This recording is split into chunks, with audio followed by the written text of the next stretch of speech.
The probe's telemetry arrived at 417 assembly standard. The crystal chamber's ambient temperature dropped 0.3 degrees. Not because of any environmental failure. Because every biological body in the room went still at once, and 87 species stopped exhaling warm air. A low hum. Then nothing. Admiral Thraxwell stared at the holographic display.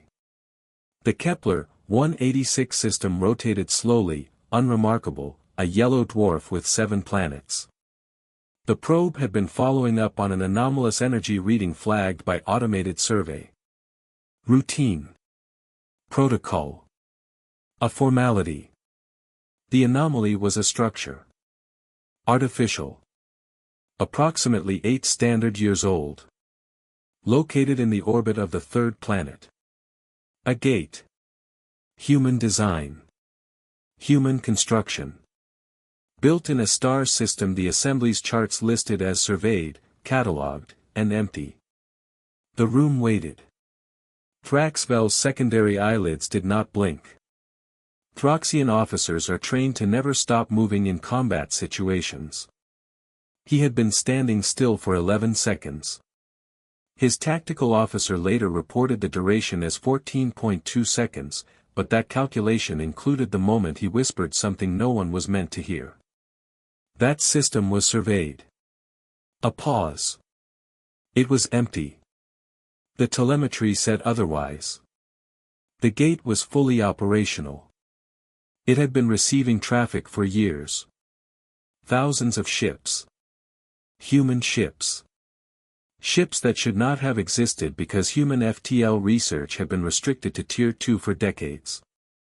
Except it hadn't been. You'll want to hear how this ends. Trust me on that. 11 days earlier, the water recycler on Assembly Station Primus had failed for the 3rd time that month.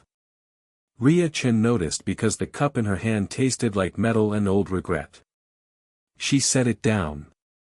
The crystal chamber panels were shifting to cold blue. The vote was unanimous. 131-0. Technological Containment Order 12. Ban all human research into FTL, artificial intelligence, and energy systems beyond Tier 3. Compliance deadline, immediate. Enforcement, assembly security.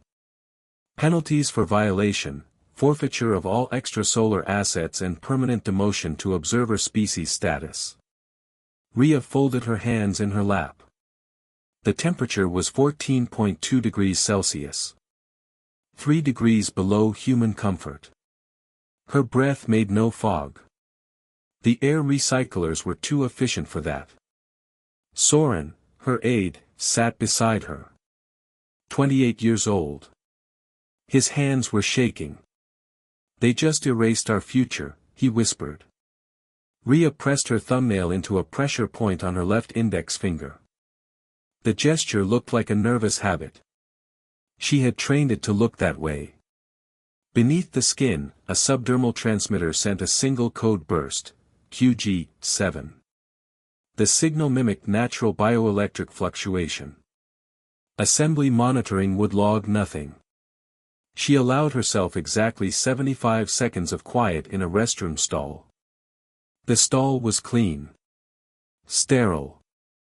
Smelled of recycled oxygen and the faint antiseptic the Kalari preferred.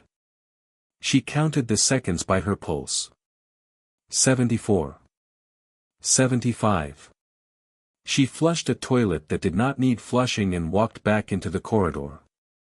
The signal had reached Matteo Silva at the Kepler 186 gate site within 3 minutes. Matteo Silva built model ships. Wooden ones. Pre-spaceflight Earth vessels. Carracks, galleons, a Portuguese now he had started 6 years ago and still hadn't finished. His quarters on the construction site were small, windowless, and smelled of sawdust and coffee. He received the QG-7 code while eating breakfast. A bowl of reconstituted oats. He set the spoon down. It happened, he said to no one. His son was 7 years old. The boy had been born on the construction site. He had never seen Earth.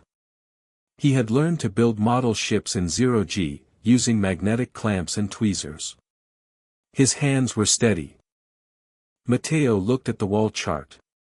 11,847 names. Researchers, engineers, families. Every one of them relocated over 6 years.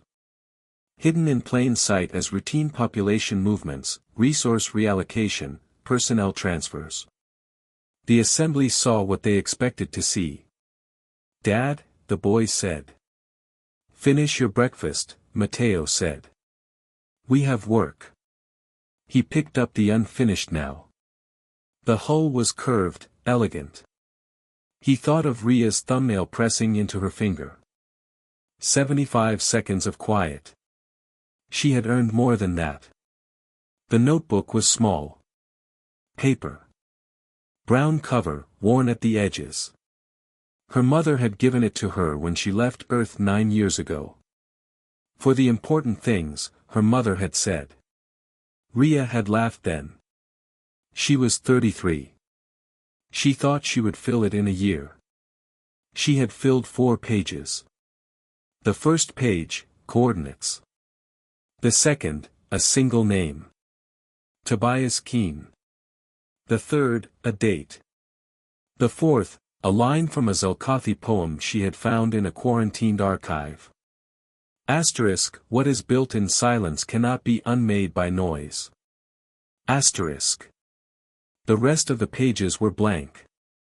She was waiting for something worth writing down. In the corridor, after the vote, Soren caught up to her. His face was pale. "What do we do?" he asked. "We go back to our quarters," Ria said. "We pack. We comply with the order." "Comply?" She looked at him. 28 years old. He still believed in galactic cooperation. He thought the assembly acted in good faith. She had thought that once, too. 13 years ago, when the Quiet Gate program began, she had been the one to ask the question. If they ban our research, what do we build before they vote? The answer had been Kepler 186. "Trust me," she said. Soren did not look convinced. But he followed. Freya Dower had been living among the Zelkathi for 4 years. She spoke their language with a slight accent that made elders smile. She ate their food, which was mostly fungi and something that tasted like burnt honey. She had learned to sleep in their gravity, which was 0.92 standard. She had also learned to read their quarantined archives. The archives were not forbidden. That was the clever part. The assembly had not deleted Zelkathi technological history. They had simply moved it. Reclassified it as historical artifact rather than active knowledge. Buried it under layers of access protocols that required seniority, clearance, and a reason to look. Freya had looked because she was curious. She stayed because she found something. The original Zelkathi stellar engineering equations. Dated 500 years ago. Before the AI collapse. Before the assembly assisted in dismantling their research infrastructure. She sat in her small quarters, the equations glowing on a cracked display screen. Her hands were trembling. The Zelkathi had built stars. Not figuratively. Literally. They had engineered stellar ignition sequences. They had moved gas giants.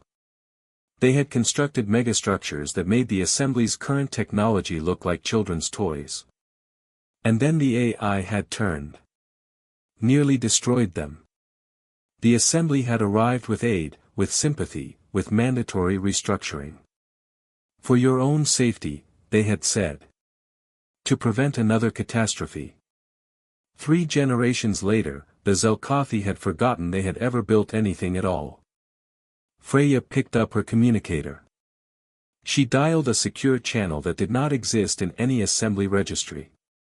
"Ria," she said when the line connected. "I found it. Found what? Why they ban technology. It's not about safety. It's about control. They did this before. 500 years ago. To the Zelkothi.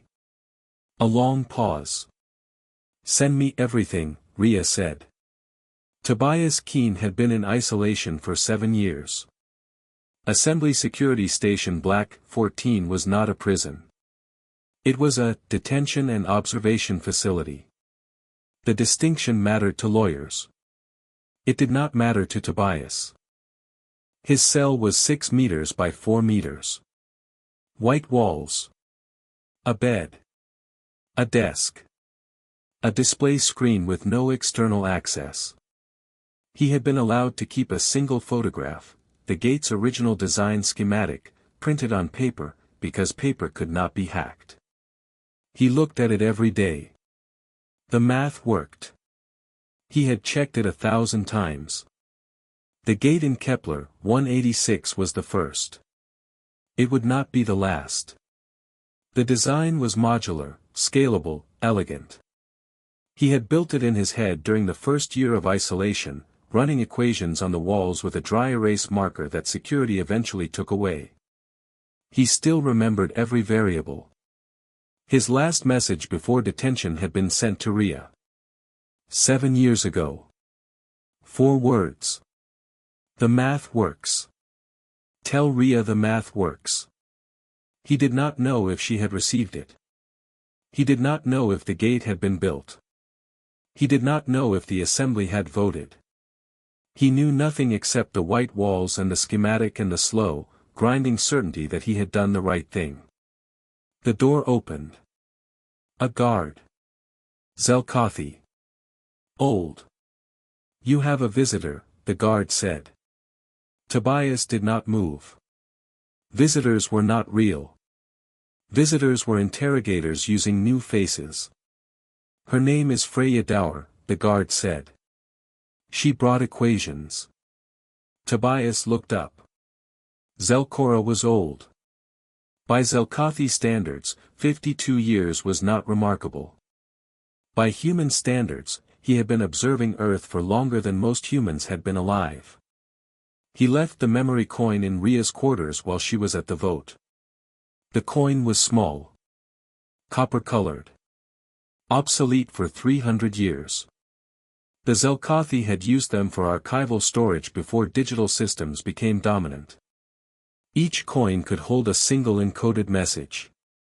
No power required. No network access. No trail. Rhea found it on her pillow. She turned it over. The surface was smooth, warm. She pressed her thumb to the center. The encoding activated. A holographic projection, small and faint. Her own doctoral thesis. 19 years old. She had written it when she was 23. A mathematical proof regarding quantum entanglement and information transfer across stellar distances. It had been theoretical. Speculative. No one had taken it seriously. Someone had been watching her for 19 years. She found Zelkora in a decommissioned observation blister. The blister was a glass bubble protruding from the station's outer hull, abandoned after a sensor upgrade. The stars were everywhere. Unfiltered. Blinding.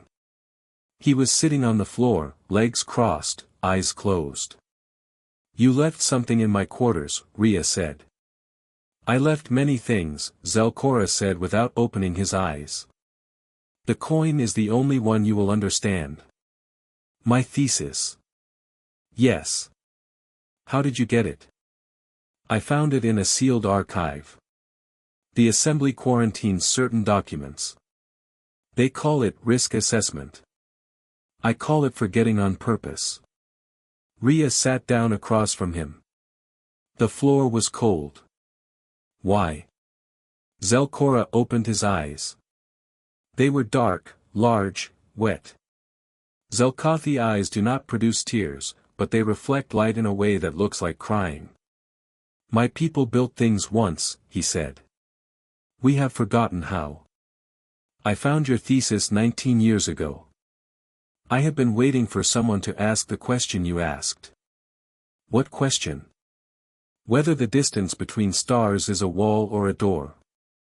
Rhea was silent. The assembly banned your research today, Zelkora said. 131-0. They believe they have contained you. They haven't. I know. She told him about Tobias. About the gate. About Kepler, 186. About 11,847 people already on the other side. Zelkora was silent for 22 seconds. You are not the first species they have done this to, he said. But you are the first that already built the thing they are banning. He looked at the stars. The Zelkathi stellar engineers died 500 years ago. Their equations were buried. Their children were taught to fear knowledge. We have been compliant for so long that compliance feels like nature. He turned to her. You built a door while they were still arguing about the lock. Rhea touched her jacket pocket. The notebook was there. 4 pages filled. The rest blank. We had help, she said. I know, Zelkora said. I have been watching for 19 years. You had exactly 28 people who knew the whole truth. 9 of them never made it through the gate. He reached into his own pocket and withdrew a second memory coin. He pressed it into her palm. This one contains the original Zelkathi stellar engineering equations. Freya found them. I kept a copy. Give them to your people. Rhea closed her fingers around the coin. Why now? She asked. Because the assembly will send a probe to Kepler, 186 within the week. They will find your gate. And when they do, they will need to see that they are not the only ones who remember what was taken. The probe launched on day 4 after the ban. Rhea watched the telemetry from her quarters. The probe was automated. Small. Unremarkable. One of thousands conducting routine surveys. Its mission was to follow up on an anomalous energy reading flagged by a deep space array. The reading had been there for 8 years. The gate's normal operational signature. It had never triggered a protocol threshold before. Something had changed. They adjusted the sensitivity, Soren said, standing behind her. After the vote. They're looking for violations. Let them look, Rhea said. The probe would reach Kepler, 186 in 3 days. Freya sent a message from the Zelkathi archive. Asterisk, the equations are confirmed. They match Tobias's gate design. The Zelkathi were trying to build the same thing. 500 years ago. Asterisk. Rhea wrote nothing in her notebook. The pages stayed blank. Matteo sent a message from the construction site. Asterisk, the last evacuation wave is through. Everyone is accounted for. We're closing the door behind us. Asterisk. Rhea wrote nothing. Zelkora sent no message. He came to her quarters instead. He stood in the doorway, his dark eyes reflecting the light from her display screen. The probe will find it, he said. I know. Do you know what happens after? The assembly panics. They try to contain the information. They fail. Zelkora nodded slowly. 47 other species will receive the probe's telemetry simultaneously, he said. The assembly cannot block that many channels. Not fast enough. Rhea looked at him. You arranged that. I am old, Zelkora said. I have been watching for 52 years. I have seen the assembly do this to 6 species. The Zelkathi were the first. Your people will be the last. He left. Rhea sat alone in her quarters. The stars through the viewport were indifferent. Beautiful. Permanent. She touched the notebook. 4 pages filled. The rest blank. She was still waiting. The probe reached Kepler, 186 on day 7. Rhea did not sleep that night. She sat in the observation blister, the same one where Zelkora had given her the coin. The glass was cold against her forehead. The stars blurred. Soren found her there at 3 o'clock.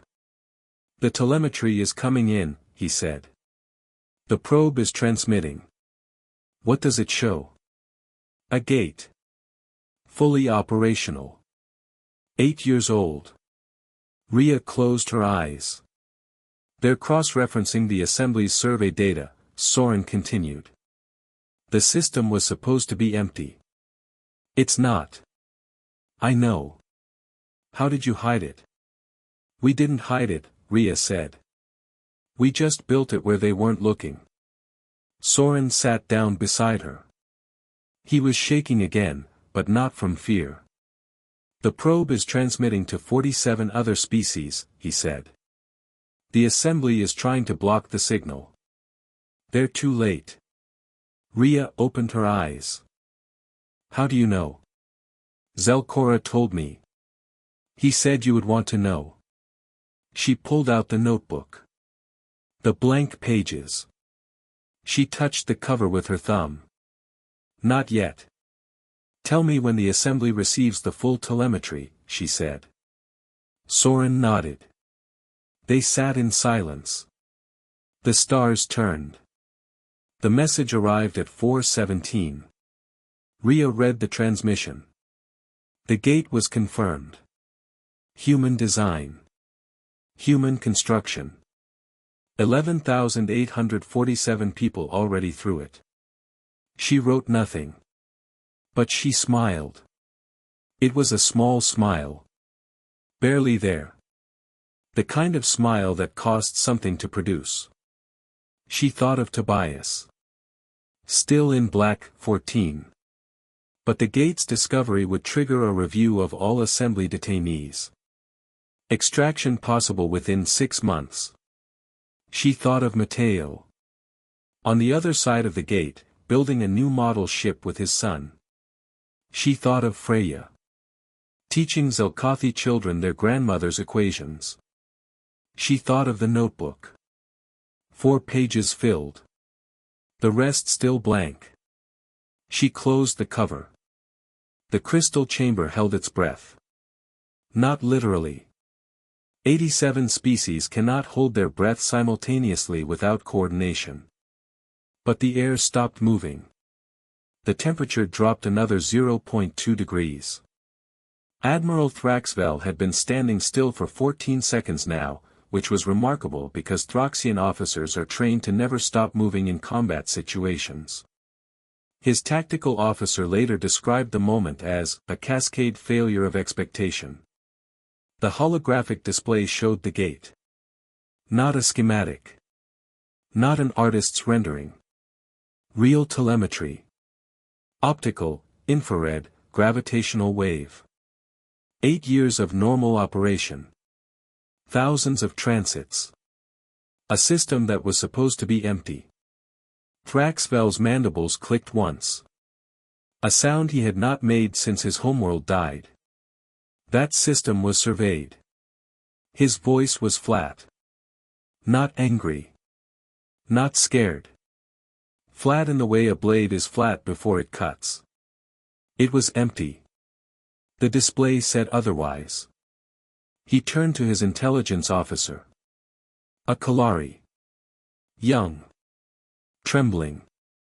"The human compliance reports," Thraxvel said. "Show me." The reports appeared. 6 years of data. Routine population movements. Resource reallocation. Personnel transfers. Nothing flagged. Nothing suspicious. The Assembly had seen what it expected to see. They hit 11,000 people, the intelligence officer said. For 6 years. In plain sight. Thraxvel closed his eyes. He thought of his homeworld. Glassed. Dead. The younger species that had reverse-engineered Throxian gift tech. The betrayal. The fire. He had believed the ban was mercy. Empty. The telemetry propagated. 47 species received the probe's data simultaneously. Not because of a technical error. Because Zelkora had spent 52 years building a distribution network that the Assembly did not know existed. Old diplomats. Retired archivists. Disillusioned scientists. Species that had been assisted into technological dormancy. The Zelkothi were not the only ones. The Kalari received it at 4:18. Their secondary eyelids flickered in unison across 3 star systems. The Urun received it at 4:19. They did not react immediately. Uranians process information over hours, sometimes days. But when they did react, their response would be measured, philosophical, and devastating to Assembly authority. The Throxian Military Command received it at 4:20. Admiral Thraxvel had not yet authorized any transmission. The leak came from his own tactical officer, who had a sister on a Zelkothi research station and who had been waiting for this moment for 3 years. The Assembly's communication security failed at 4:21.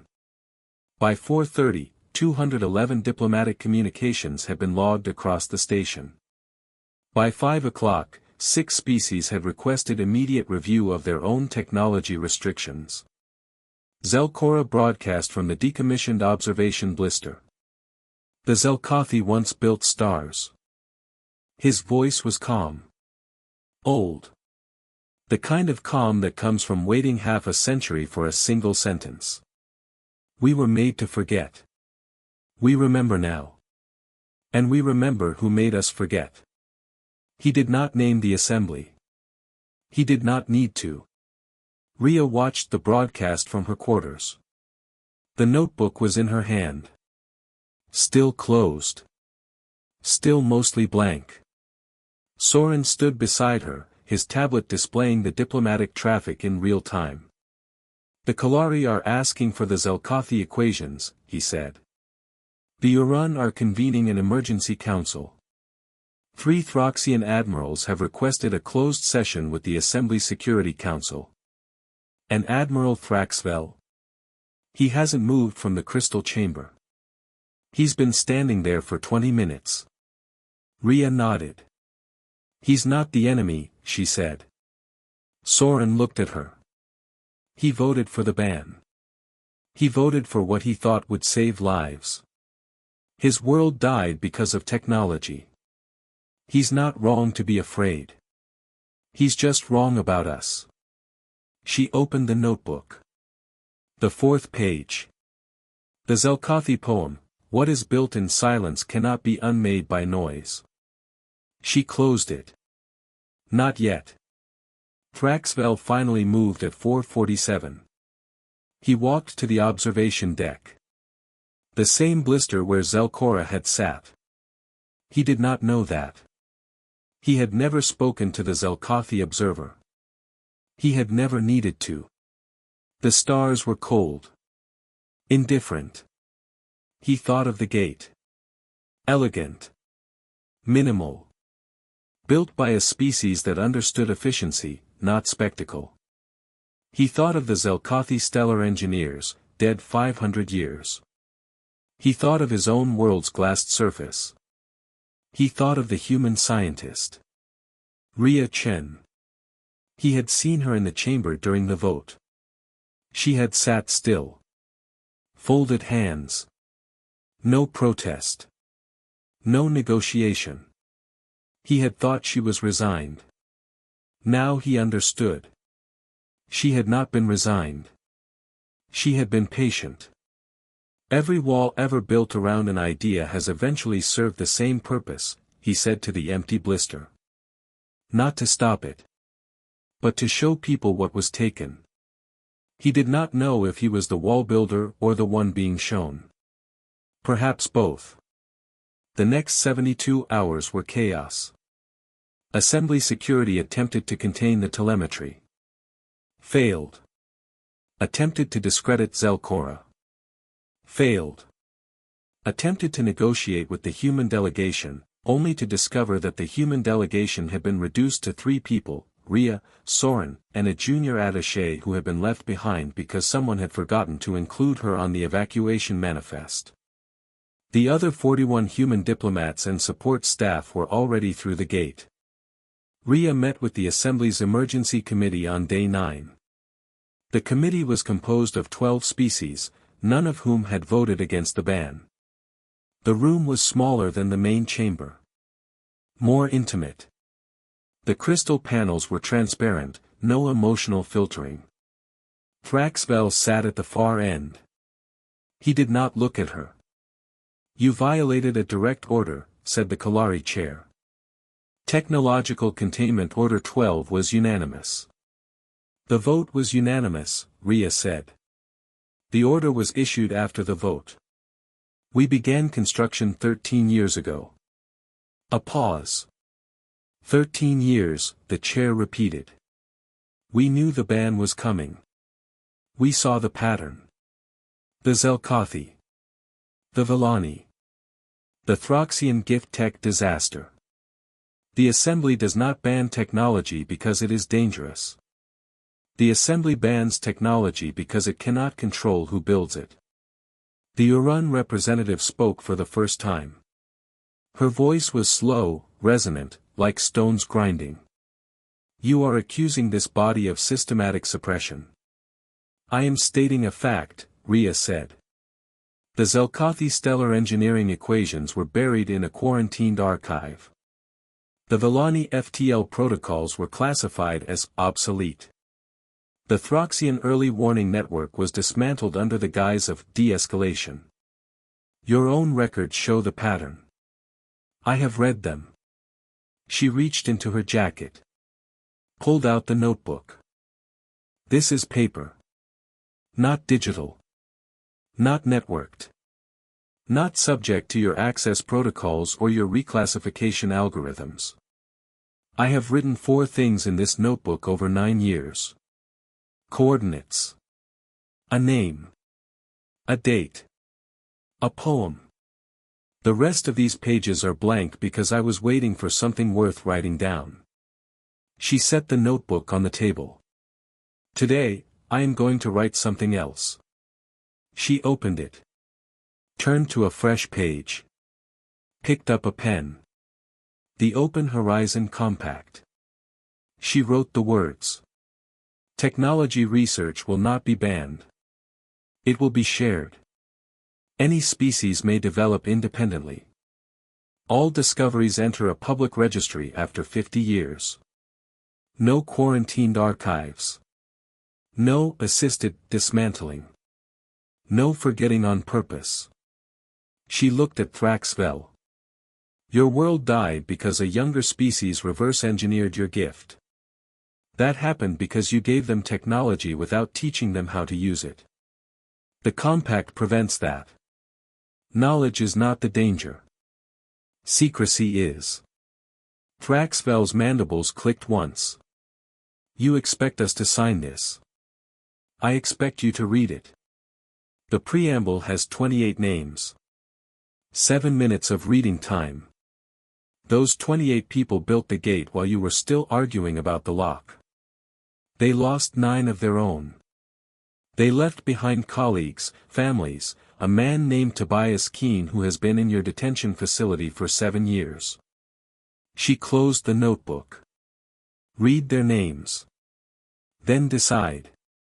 The Assembly did not sign that day. Or the next. Or the week after. But the telemetry kept spreading. 47 species became 60. 60 became 80.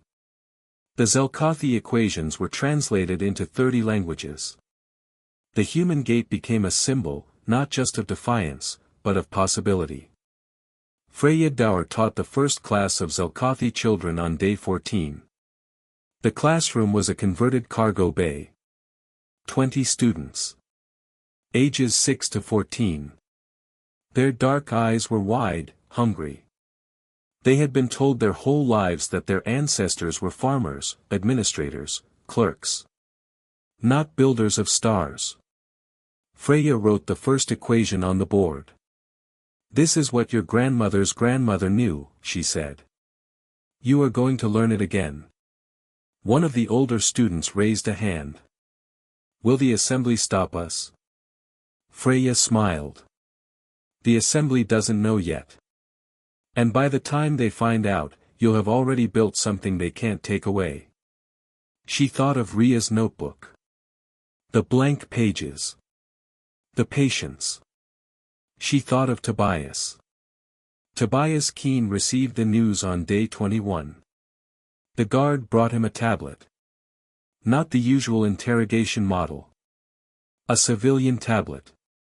Connected to the external network. "Read," the guard said. Tobias looked at the screen. The gate. Kepler, 186. Operational. 8 years old. His hand started shaking. "It worked," he whispered. "It worked," the guard agreed. The guard was Zelkothi. Old. His name was Velkor. He had been working at Black 14 for 30 years, and for 30 years he had watched the assembly detain scientists, engineers, thinkers. He had never seen one smile before. Tobias was smiling. "The math works," he said again. "I told Rhea. The math works." Velkor nodded. "There is a review of all assembly detainees. The Urun requested it. Your name is on the list." "How long?" 6 months. Perhaps less. The compact is still being negotiated. Tobias looked at the schematic on his wall. The gate design. Worn, faded, but still legible. "I have more equations," he said. The next generation. The gate was just the beginning. Velkor was silent for a long moment. "Then you had better start writing them down," he said. "Before they let you out." 3 months later. The crystal chamber was different now. The panels were transparent. No emotional filtering. Every species visible as they were. Exhausted. Hopeful. Scared. The Open Horizon Compact signing ceremony. 28 names on the preamble. 7 minutes of reading time. Zelkora signed first. He used a stylus that was his grandmother's. A Zelkothi stellar engineering tool, repurposed. The stylus had not been used in 500 years. It still worked. The Kalari representative signed second. Then the Urun. Then 6 other species that had been assisted into technological silence and were now speaking again. Thraxvel signed third from last. He did not look at Rhea. He looked at the stylus. At the names. At the transparent panels. "I still believe the ban was justified," he said quietly, so only she could hear. "I know," Rhea said. "But I was wrong about you. You were wrong about the Zelkothi too. And the Villani. And everyone else you tried to protect by controlling." He did not argue. He signed. The preamble was read aloud. 28 names. The first was Matteo Silva. The room was silent. Somewhere on the other side of the gate, Matteo was building a model ship with his son. He did not know his name was being spoken in the assembly chamber. He would find out later. He would not know what to say. The second was Freya Dower. She was teaching a class when her name was read. She paused mid-equation. One of her students asked if she was crying. Zelkothi do not cry, but their eyes reflect light in a way that looks like it. The third was Tobias Keene. Rhea opened her notebook. The blank pages. She picked up her pen. She wrote one line. Tobias Keene. The math worked. She did not write anything else. The other 25 names would be recorded in the official transcript. She did not need them in her notebook. She only needed the ones that cost something. Soren stood beside her. He had memorized the Zelkothi stellar equations. Not the simplified versions. The originals. He recited one quietly, under his breath. E equals mc squared divided by the square root of 1 minus v squared over c squared, he whispered. But with a Zelkothi gravitational tensor applied to the reference frame. Rhea looked at him. Tobias would have checked your variables. I know, Soren said. I fixed them. A young Kalari scientist approached after the ceremony. Her secondary eyelids were flickering rapidly. A sign of deep processing. How do your people keep building, she asked, when they tell you to stop? Rhea thought for a moment. She thought of the notebook. The 4 filled pages. The blank ones that were no longer waiting. We build because stopping was never their decision to make. The Kalari's eyelids stopped flickering. That is not a logical answer, she said. No, Rhea agreed. But it's the truth.